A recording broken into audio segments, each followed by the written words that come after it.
Welcome to Improsophy, where we bring living room discussions to your daily life. This week we are discussing the Screwtape Letters by C.S. Lewis. Enjoy!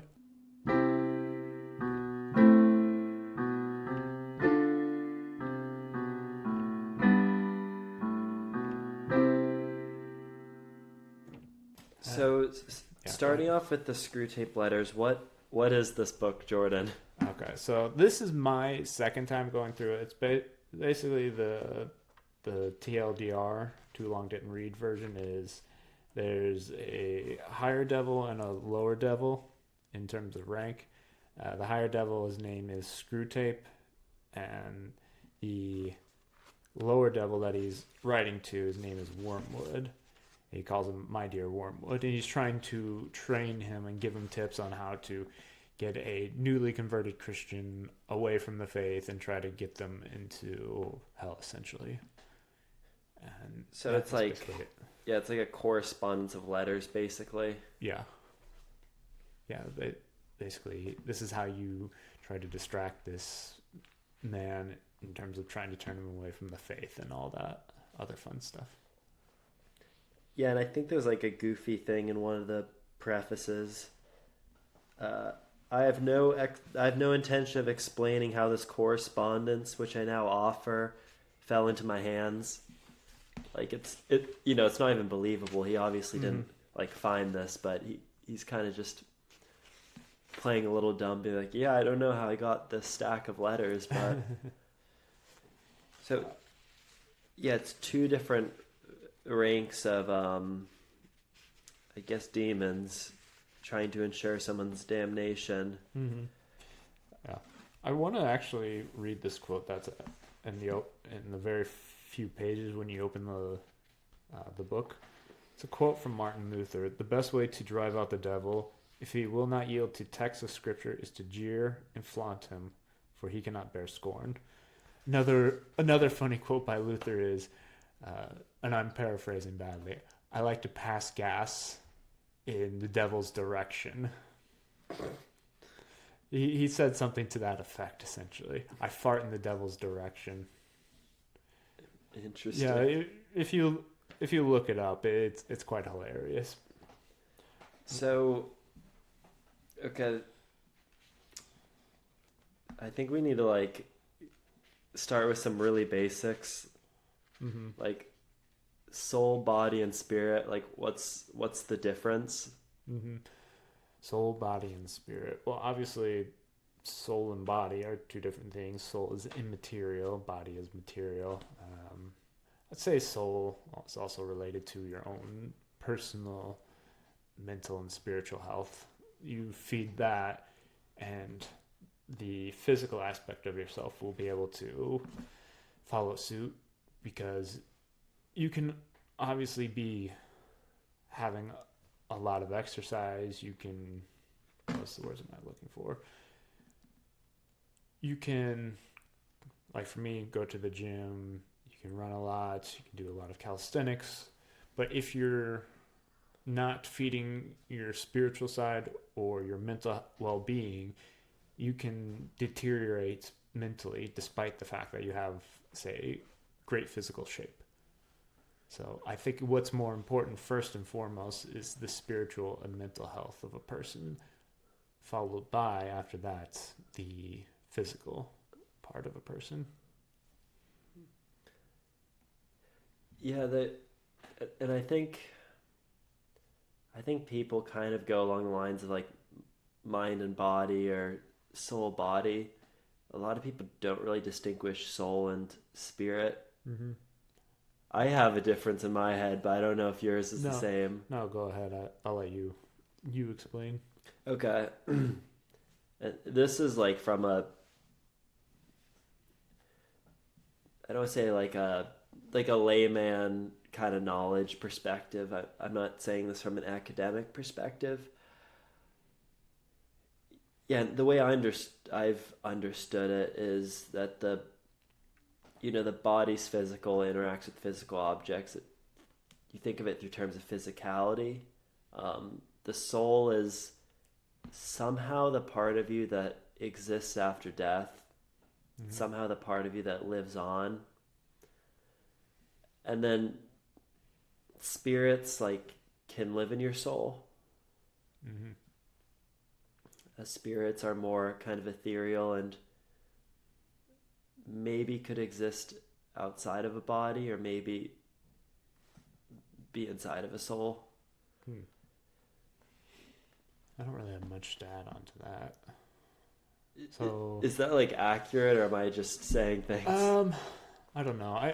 For me, I've never really looked into distinguishing soul and spirit, but as you're talking, I'm thinking in the Bible mentioning how the Word of God is sharper than any double-edged sword, cutting through bone and marrow, distinguishing between, or cutting through even soul and spirit.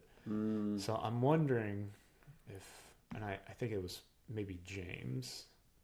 I think it was the book of James. I'd have to double check. Where the distinguishing of the two, I'm wondering if it means soul and spirit, psyche meaning the mind, and the spiritual meaning the immaterial part of you that will be able to live on. So, but that's just me completely guessing. That's just some of my thoughts. I'd have to actually look that up if that's what it actually means, because considering back in that time, it was a very Hellenized culture, so very much a lot of Greek influence. And I think, let's talk about the Greeks for a minute. You know a bit more than I do. My understanding is that Greeks would pray to specific gods, kind of for their power.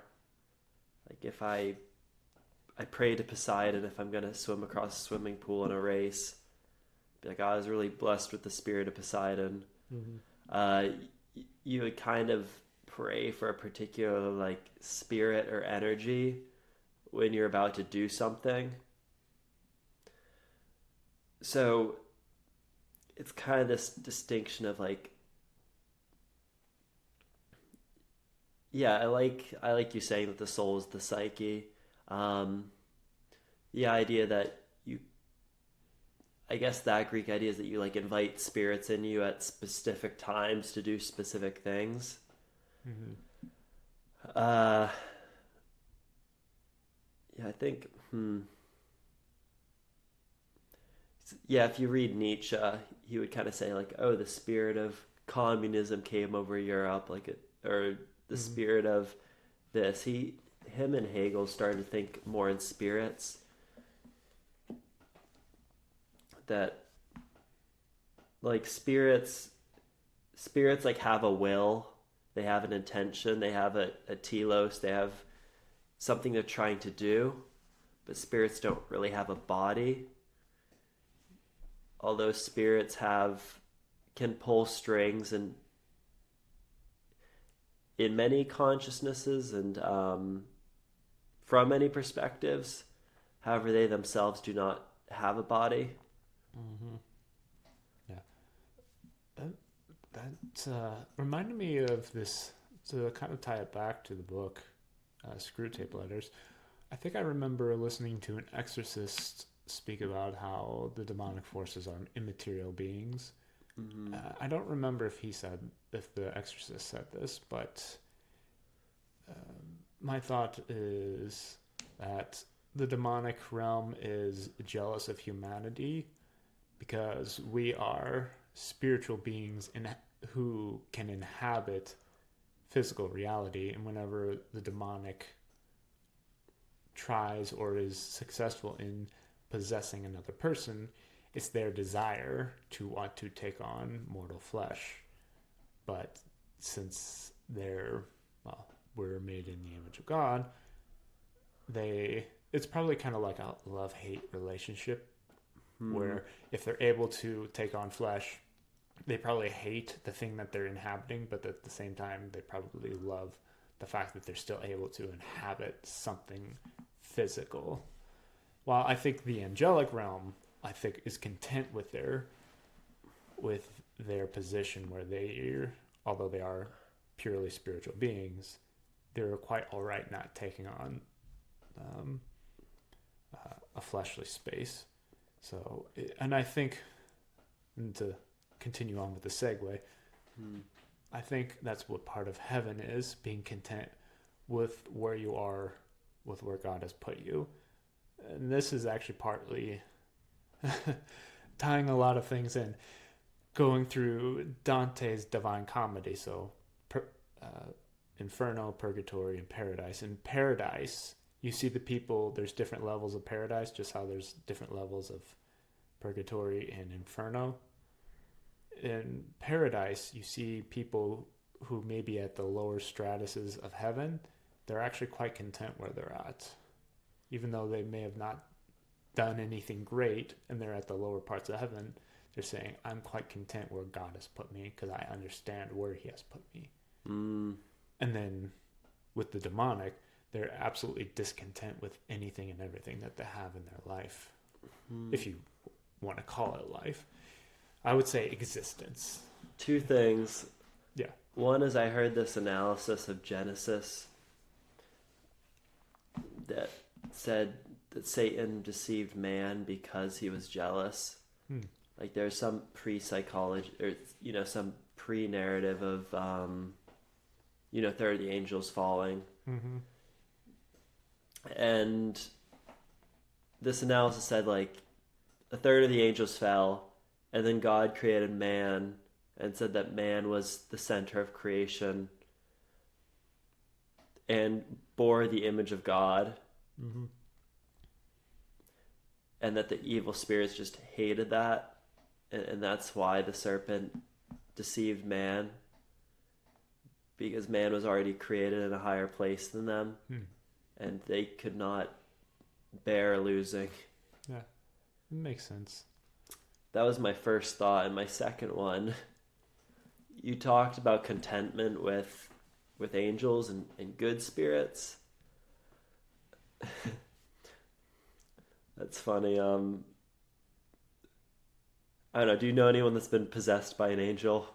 Just like, I mean, I don't know anybody possessed by an angel, but at least for the Christian, I don't think, I'll preface this, I don't think angelic beings will go around possessing people trying to do good. I don't think that's their place, unless if God's like, hey, do this, but for a believer, they would be possessed by the Holy Spirit. But so no one just says, this morning I was taken over and I made my bed and my laundry and... The spirit of Jordan Peterson. Like, so there aren't wandering spirits that just take you over and then just things get good? I don't know. Maybe it could be the better part of the Imago Dei of a person taking over themselves. But I don't know. I can't say for sure. Yeah, that has not been my experience of people just getting possessed by unembodied, just happy agents. Yeah. I don't know. that I wonder if there is anything like that in ancient mythologies, where you're possessed by a good spirit and you have. Although I think that there's probably something along the lines of spirit of illumination or something like that. I don't know. Like your criteria on possession is that someone has knowledge that they wouldn't have, does things they wouldn't do. Yeah, go ahead. So if you're possessed by an angel, it's like, I just like got taken over. Then I made like cinnamon buns for my neighbor Debbie, and I don't even know how to make cinnamon buns. It's just yeah. I get side tangent. I guess the opposite of a demonic possession. You know something about somebody, but you know about it for their own benefit instead of condemning them. You know the language of somebody, but it's somebody who's awkward, and you can communicate with them effectively. And then what's another? You have unnatural strength. Let's say in the moment you get unnatural strength to lift a bus off of a group of orphans. I don't know. Yeah, the reason why I want to start the conversation that way is first issue is that in Christianity we've kind of lost demonology or angelology, especially after the Reformation. It used to be a lot more defined. Well, I actually want to make a note of that. I wouldn't necessarily say after the Reformation, but more of after, not even modernity, but more post-modernity, where a lot of, at least in the West, for Christianity, it's become more of a materialistic Christianity, where there's still this understanding of the supernatural realm, but trying to read almost every passage in the Bible as purely scientific. Like, oh, this, for instance, reading some of the Psalms, this passage means that this references ocean currents in the world. It's like, no, it's not referencing ocean currents. It's referencing. I don't even know the scripture reference off the top of my head, but it's taking the Bible into such a materialistic state that the author didn't even originally intend it as such. So I think there's a term called sensationalist. So basically all the gifts and a lot of the supernatural happenings have ceased, or continuous, where you still believe the supernatural gifts such as healing and other things of that sort, and say demonic possession, or even seeing an angelic spirit move in your midst for whatever reason.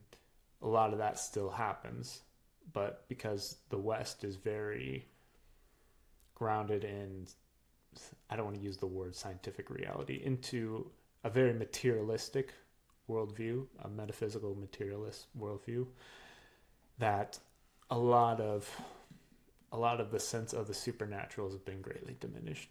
But you see a lot more of a supernatural worldview in more third world countries, like in Africa, because if you ask an African Christian, they'll tell you about supernatural happenings, like witch doctors or what have you, in their area.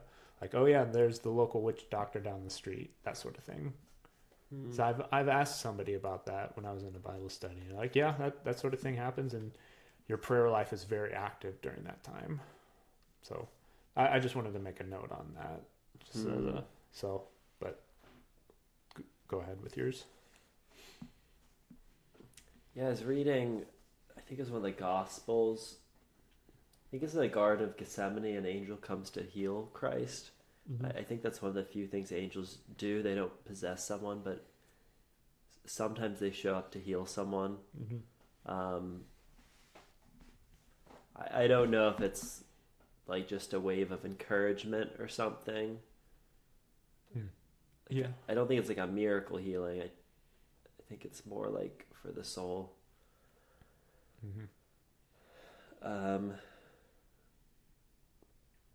Yeah, I guess the reason why I want to start with that very overarching dialogue is, yeah, C.S. Lewis tends to take the view that, in his book, it's on demons, but the view that demons are intelligent spirits. They're like a form of consciousness wider and flatter than our own, a form of consciousness that can kind of pull strings on many people's minds. There's also, that element of, spirits living in the soul, that like there is an amount of the soul inviting spirits in. I think there's one part in this book where he says that this person was surrounded by a cloud, and for whatever reason, for a week, the demons could not get into that person. In Screwtape Letters? Yeah, I forget where it was. It's a very interesting passage, actually.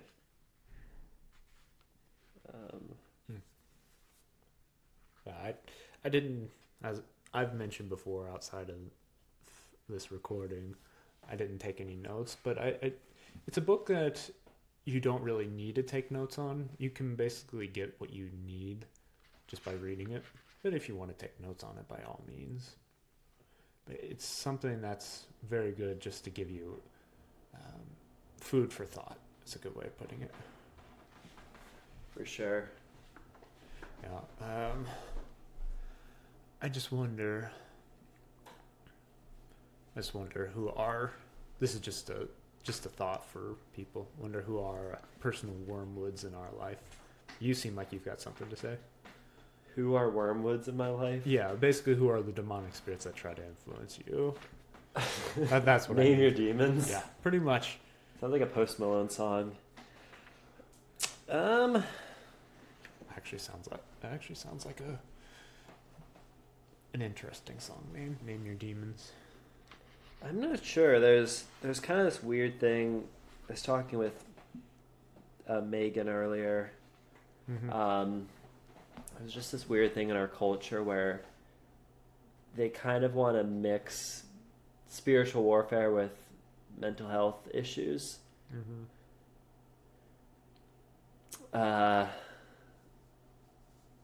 And there are people that would lean towards saying, oh, the demon of depression, the demon of anxiety, the demon of control, like almost name these negative abstracts as demons, or like spirits.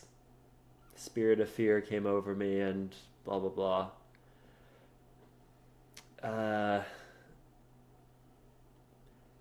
Then there are people that say mental health is all physiological, that there's genetics that are bad, broken. Got to get some new deoxyribonucleic acid in you to fix them. And then there's just the more balanced argument that Megan had that is a bit of both, that there could be spiritual warfare and there can be just like a broken world. That being said, I haven't really made up my mind on this one. I don't think there's a conflict between the two, because sometimes it can be mental and physical, and other times it can be spiritual. Some people probably need to get a better night's sleep or a better diet, while others probably have something legitimately spiritually attached to them. Because I think it can be tempting to go fully one way or fully the other. It's either overly spiritual or overly physical. Sometimes maybe it can be a mix of both. That's where good discernment can come in, where you're discerning, well, is this certain thing happening to them? Is this demonic? Because here's a personal example. There was somebody who my mom prayed over who was having this issue, and she was trying to pretend, I don't even know about pretend, but act like she had some sort of something spiritually wrong with her. And then I was like, after she prayed for her, I said, say Jesus. She said, Jesus. And I was like, she's not possessed. She doesn't have anything spiritually wrong with her. It's all in her head. Because even I could tell it's not spiritual. It's mental health with this woman. So something like that. Some people like to do it for attention. Oh, I've got demons. No, you don't. You have daddy issues. Wow. That got a dramatic turn. I know. Or if a guy is like that, it's like, no, you've got mommy issues. I know. I'm being Mr. What was it, Mr. Downer or something. But but in all seriousness, somebody who does say stuff like that does need to see a mental health professional for stuff like that. Now, of course, I don't want to. Now, I know I was flippant in my response in that, but in all seriousness, if somebody is saying stuff like that, it is good to get them to seek the proper help that they need, regardless if they have mother or father issues. Yeah, I think there was this part in here saying that the demon's goal wasn't to make like a good argument, to intellectually convince someone not to believe in God. They just need to basically add confusion and muddy the water, and they win, basically. Yeah, that's a good way of putting it. It's like whether someone is possessed or thinking they are but not, like, it's definitely not God's will be done. Yeah, I think very interesting. There was this book that I read, another book by C.S. Lewis that I read. You mentioned intelligence. It's a part of his space trilogy. It's book 2 called Paralandria. And in the book, the character Ransom thinks to himself that the demon that he's actually arguing with, or the person who's possessed that he's arguing with, isn't using intelligence as a form of betterment for himself or to show off, but rather he's just using intelligence to make as just a mere tool to try to deceive somebody else. They it's almost like they view it, human intelligence, as just something as derogatory. That's something that should be put down, but they only use it to just try to twist the other person's mind. It's like I said, it's the demonic's tool to use them to, like you said, muddy the waters. So yeah, it's not intelligence for the betterment of another person. It's intelligence for just, I'm basically repeating myself now, but intelligence just to demean another person. Not even that, just using intelligence just to, I don't know, in such a way that it's just, what's going through my mind right now is just, I know I'm belaboring the point, but it's using intelligence in such a way that it's making humanity look so horrible that it makes the demonic seem profound, if that makes sense. Maybe not that so much, but still. So, man, I did want to dig a little deeper into this idea that, spirits are like pure consciousness, not in a particular embodiment, but being able to touch and interact many, and spirits have like wills.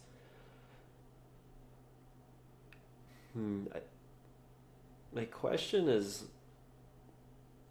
can you view spirits as like organisms in a way? Something as physical? Is that what you mean? As an organism? Or what do you mean by that? That's a good question. But do you mean something that can be brought to a laboratory, put in a test tube sort of thing? Is that what you mean? Something that I guess has a life cycle. Well, it does have a life of its own, but at the beginning of the episode, I mentioned life or existence. I was thinking existence as something that's just continuously existing for all of eternity. So I don't know if I would. Now, like, how do you define an organism? Yeah, that's a good point. How I'm thinking of an organism is a living, breathing being that lives in the material existence, like in the world that we currently inhabit. So, like, you're a human organism, I'm an organism. Yes. Insects are organisms, I guess. Animals are. That's what I think when I hear the word organism. I would use, I guess, being might have to refer to something with ontology, or has its own thoughts and emotions. Yeah, I agree with you. Spirits aren't organisms. Organisms, they require some amount of energy to exist by like consuming something else, which you can make an argument that spirits feed off of people in a certain way.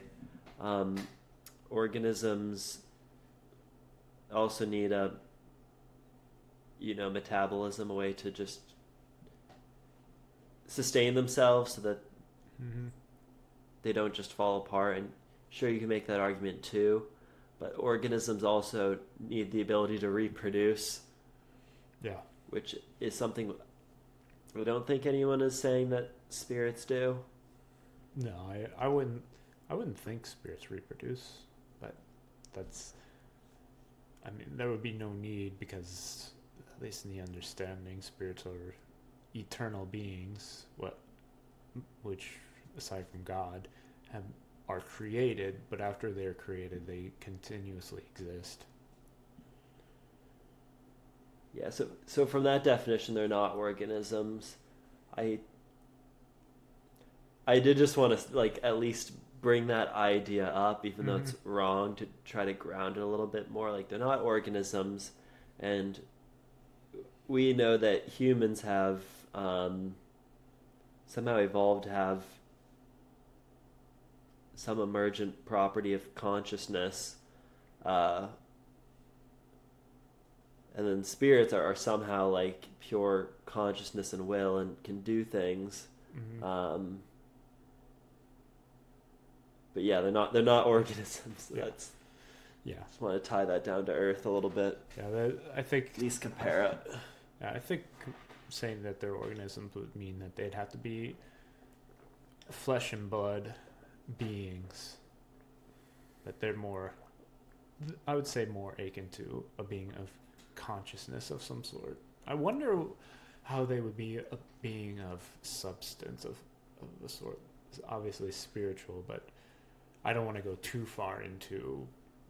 I don't want to get too far off topic on something that I would just merely be speculating about.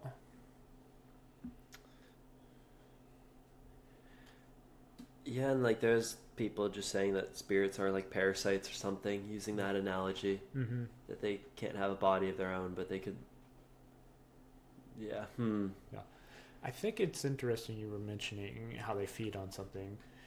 I've heard people say that demonic spirits feed off of negative emotion. So doubt, well, it depends on the doubt, I suppose, but fear, terror, sadness, perhaps even lust. And I think what the demonic can do they view it as like hunting? Like that's what organisms, well, I guess that's higher forms of organisms, but it's not just getting energy, it's also a hunt leading up to that. Yeah.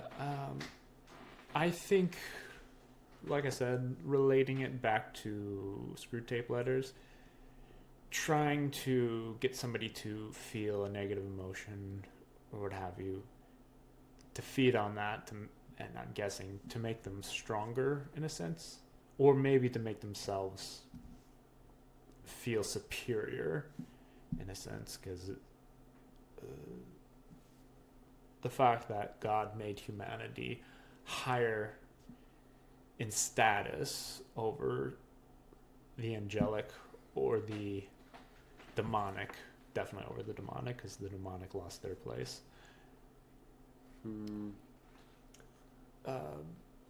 Considering that humanity has a higher place, I can't remember. I lost my train of thought there.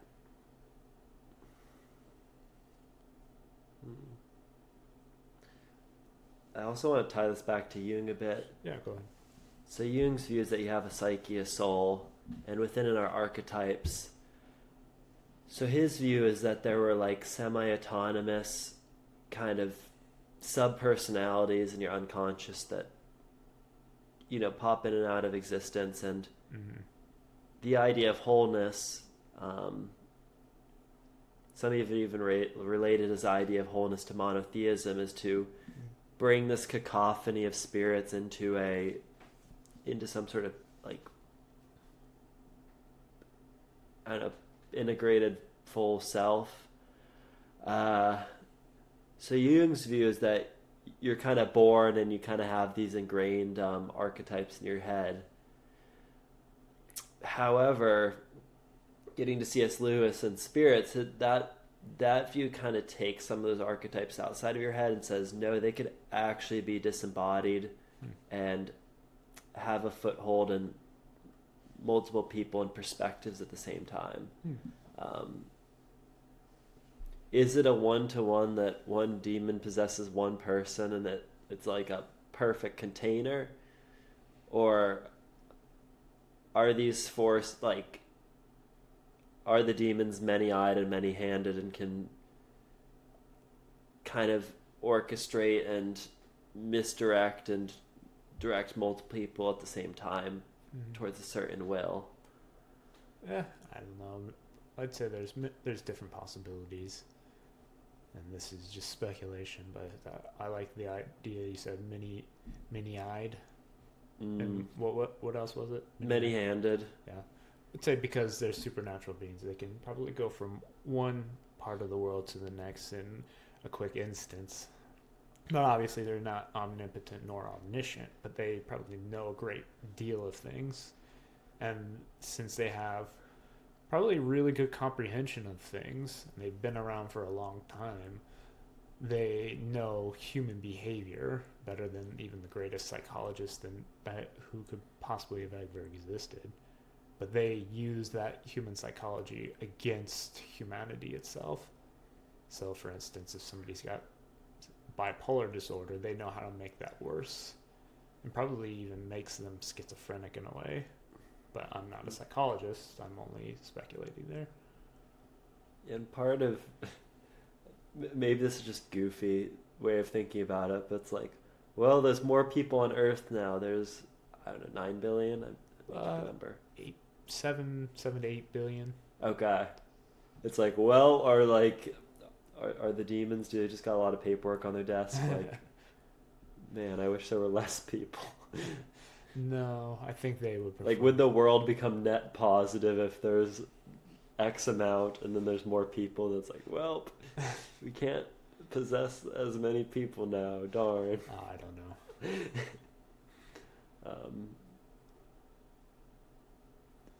I don't know why I'm just getting into these weird scenarios, but yeah, I know Lewis in his. It's interesting. His portrayal is more of a. It seems more like a college administration sort of thing in his thing, but I think he is smart to write it that way instead of, because he writes it in a way that is relatable instead of, I don't know, some sort of weird unembodied spiritual idea to say, oh, the spiritual beings, they just float up in the air. No, he gives it some sort of embodiment that is relatable. And I think Lewis is a good writer for writing for the common people, because I've gone through a lot of his stuff. Right, like the Greek conception is that the gods, and even possessing their spirits for short amounts of time, it's just like a cacophony of random imperfect Greek gods that just do their own thing, and they're always fighting, and it's kind of random. C.S. Lewis, I want to say a hierarchy of demons, but he actually uses the word lowerarchy, which is kind of funny. That is interesting. I found. Yeah, I do like that term, lowerarchy. I don't know if it's a word, but it's used here. So yeah, his view is that they're evil, but they're like structured in a sense. I think that is a good way of putting it, because if the demonic realm wasn't structured in some way, they probably wouldn't be able to do anything. You wouldn't. My guess is you wouldn't hear anything about demonic possession or anything of that sort. And I don't know if demons have some sort of admiration for one another. They probably have some sort of evil respect for those who are in higher ranking. But I don't think that they have any sort of real love towards each other.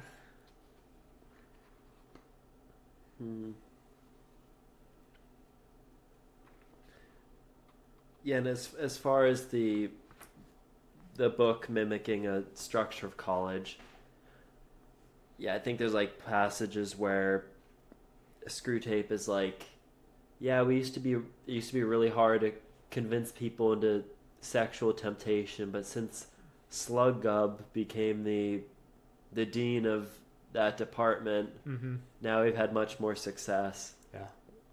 I'm wondering if Lewis, this was written around the time of World War II, so this was probably before the sexual revolution, but even in Lewis's day, he probably saw a lot of sexual perversion in his time.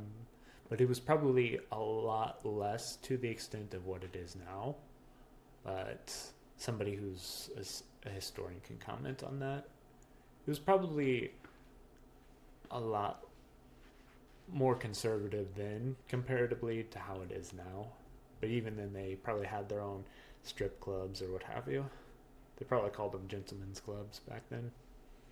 Peep show. Yeah.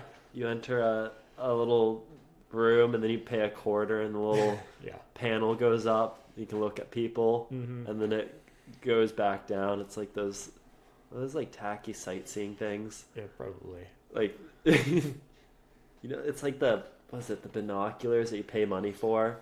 Mm-hmm. And then when it runs out, you can't binoc anymore. Oh, okay. I know what you're talking about. Yeah. Yeah. I think that's what it was at that time. Yeah.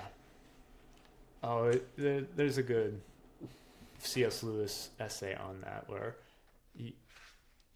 if people from another country saw you, he kind of makes fun of that striptease show where if somebody was just slowly taking the lid off of a well-baked chicken and everyone was just watering at their mouth and then they take the lid off fully and everyone's just like clapping like, yeah, you would think they've gone out of their mind. They've got some sort of obsession with food. And he relates it to a strip show. Like somebody's taking off their clothes slowly and all that and everyone's just cheering and whatnot for them. He relates it to, well, there's an issue with lust here. And I think Lewis does it very, very brilliantly and very humorously in the way he does it too. There's videos online. I think they're called C.S. Lewis Doodles.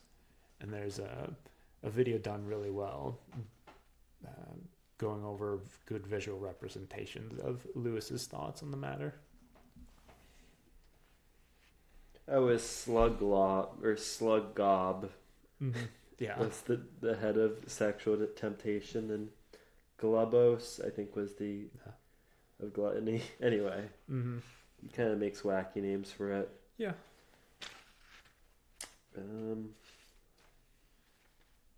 What else? Almost makes me want to go through Dante again. Dante. I don't know if I like Dante. I liked Dante. But we can talk about that some other time. Okay, so we talked about just generally a wide discussion about soul, body, spirit, and then talked about spirits a bit because those things are kind of vaguely used in our culture, and then we kind of got more concretely into C.S. Lewis. And then we said that the spirits aren't just randomly they're not like just troublemakers, they're not just chaotic. His view is that it's a structured lowerarchy. And what's your understanding of like what's at the bottom? Well, Like if it's like a hierarchy of consciousnesses and wills, what's like the will on the bottom? that is a good point. Well, to start, if the absolute hierarchy is God himself, where you reach the pinnacle, the lowest point, I would say, is the devil himself, Satan. Mm-hmm. That's the lowest point of it all, because if he is considered to be the head of what is all that is demonic, the question is then at what point do you get to, let's say, even that lowest of low? Third world country, war-torn third world countries, rape, murder, along the lines of that, genocide, child sex trafficking, or even just sex trafficking in general.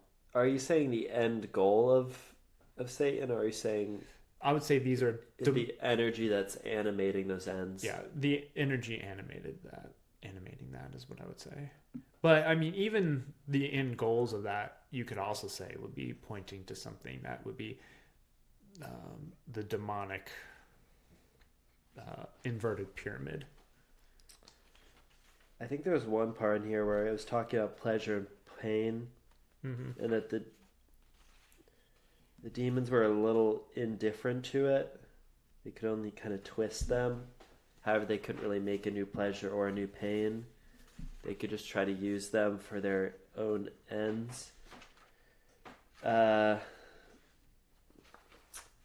go to Dante. So, in the end of Inferno, I guess Satan is pinned to the bottom of the pit, and it has big wings and it's flapping, and the cold air from his wings is actually freezing a pond that his like feet are trapped into.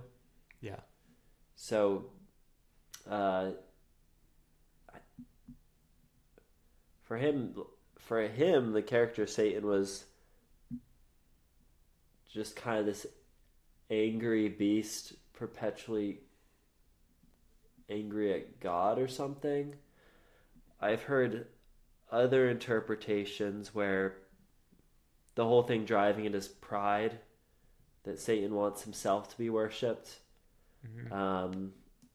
Yeah, so one is like a pride narrative that once Satan has tasted being obeyed by man and followed, he was just so in love with it and himself. One view is that he's actually gunning after God or something. One view is that it's all just about fear and control tactics. At the bottom of it is kind of this spirit of manipulation.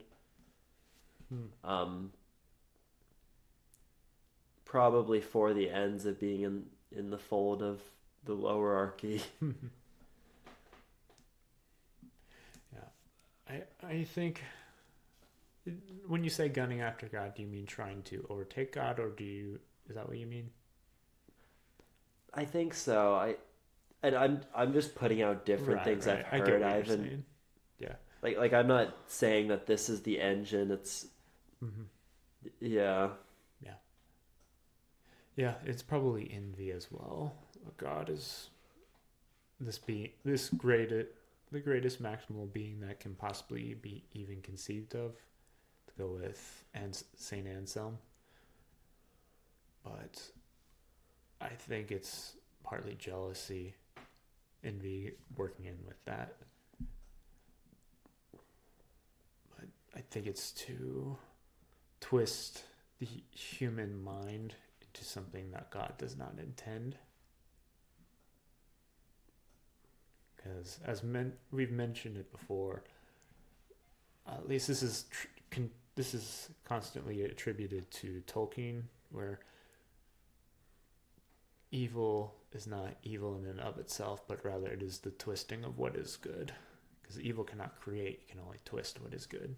And right, if you're a spirit that has no materiality, then you wouldn't be able to. And for the Christian, in the person of Christ, there is a materiality to the Godhead. And the Godhead also has one spirit, not many spirits trying to deceive you in different directions. Right. The Holy Spirit, which you can invite into your soul.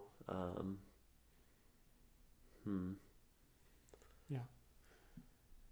I'm all of a sudden thinking of the union of God and man perfected in Christ. That I wonder, in regards to Christ being the archetype, that if that's what humanity is supposed to be, we are the union of our body and our souls together in unity, being both spiritual and physical beings.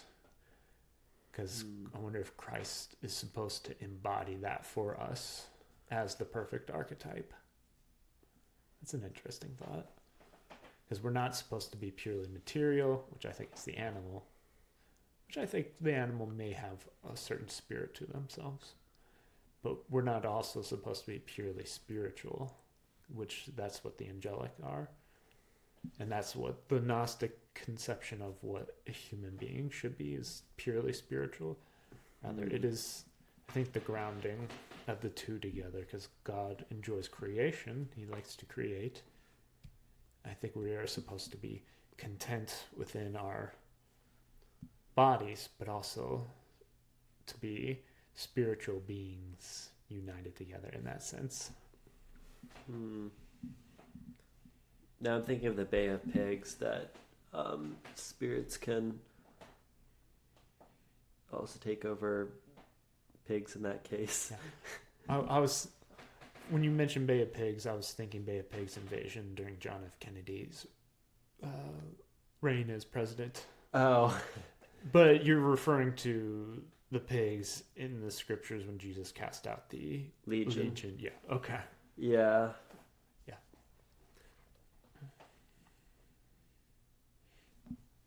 So pigs somehow are also a container that a spirit could live in. Yeah. Yeah, I've heard, like, I think in a lot of the Native American religions, if there's, like, an animal that's acting really weirdly, like, just not acting normally, there's belief that it could have a evil spirit living in it. That's interesting. If you're hunting something and it just is not being itself. You know, like if you're following animals with bow and arrows, you know how to track them. Yeah. You get pretty attuned to what proper predator behavior, what proper prey behavior is. And which things are nocturnal, diurnal, crepuscular. I've never heard some of these terms. The only thing I know is nocturnal. Nocturnal, okay. Diurnal is you're awake during the day. Oh, okay. That's your circadian rhythm. They're all different circadian rhythms. How you relate to the sun. And then crepuscular. These are animals that hunt during both dawn and dusk.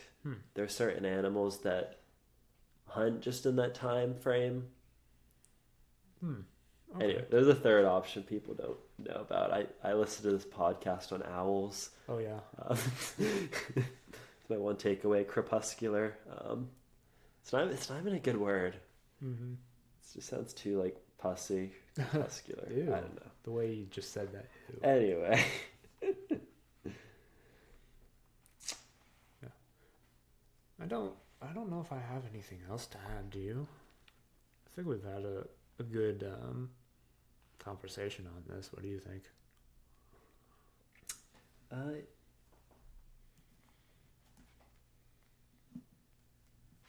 Yeah, I was trying to find this quote, but yeah, I liked the one that's saying that humans are amphibians, part spirit, part body. I do like that. Yeah. Oh, humans are amphibian, half spirit, half animal.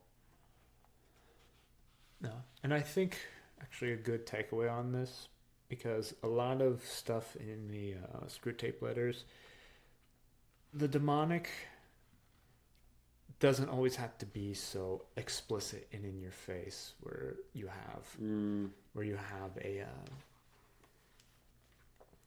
demonic possession, or you have a poltergeist, or anything like that, or a person climbing up and down the walls, climbing on the ceiling. It doesn't always have to be like that. Most of what Screwtape Letter is, it's more about the subtle things in the day-to-day life. Like getting slightly annoyed with somebody who it's like, why am I annoyed with them? You walk away from it, it's like, what was that about? Why did I make that snide remark? Or why was I just gossiping about this person? Why was I, for my sake, it's like, why am I being so lazy right now? I could be doing something more productive. But it's like, I don't know what to do. It's like, I think the word subversive. That, yeah, it could be a lot of small concessions, or a lot of, I don't even know how to word it. A whole lot of things that get under skin. Yeah. And I think, here's a good way of putting it. Small habits lead to large good habits. Small bad things can lead to large bad things. It's like a small pebble hits a bigger rock, hits a bigger rock, hits a bigger rock. And eventually you have a whole boulder rolling down the hillside, which creates a giant avalanche, which takes out a whole city. Oh man. which causes economic disaster, which causes a whole country to go under, which causes massive chaos, which causes World War III, which causes nuclear eruption, which causes the nuclear bomb to hit part of the Earth, which causes a super volcano to go off, and it causes the extinction of humanity. Wow, that got very dramatic. And I will never look at a pebble the same. I'm like skipping stones in a lake. It's like, there's gonna be a little voice on my shoulder saying, "Are you trying to kill us all?" Just skipping those stones on a lake. Yeah, skip that stone on the lake causes micro waves, Okay, which causes a bigger wave. We're not having this same conversation again. Which takes out a whole entire forest. 2008 tsunami of Japan. That was nuclear disaster. Yeah, of course. Well, I think that's about it for me. I'm not sure if we'll need to do a second one on this.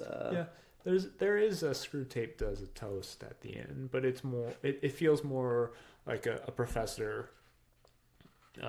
who's the head of one of the departments, who's Screwtape here, basically giving a speech in front of all the other demons saying, thank you for this toast, and thank you for this blend of pharisaical wine, this kind of thing. Like a blending of negative human emotion that they get drunk off of, sort of thing.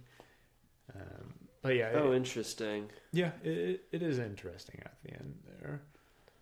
But, so it's like him to all the colleagues, like, here was our Q4 performance on something like Hidden Souls or something. Something like that. But it's like a great dinner that they're having, a great feast, and they're all come together, and he's making a toast before everyone takes a drink of whatever it is.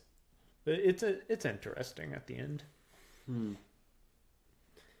a very imaginative book. I still fully haven't made up my mind on spirits and stuff. It's just an interesting.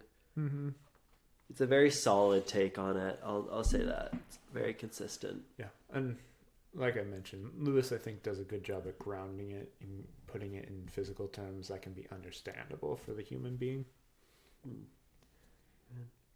Well, thank you. That's all for me. Yeah, that's all for me as well. See you, man.